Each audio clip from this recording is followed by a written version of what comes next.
aia te duci la mami. Hai, Stefan. Hai, vino aici. Vino pe aici. Hai, vino și așa, ia jeton și după aceea te duci la mămică.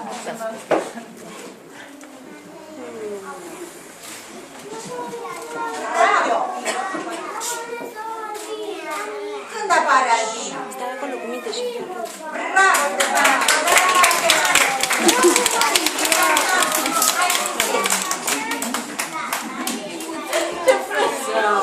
Bravo! Alege jeton foarte frumos aici, ești îmbrăcată. acum vine la mână.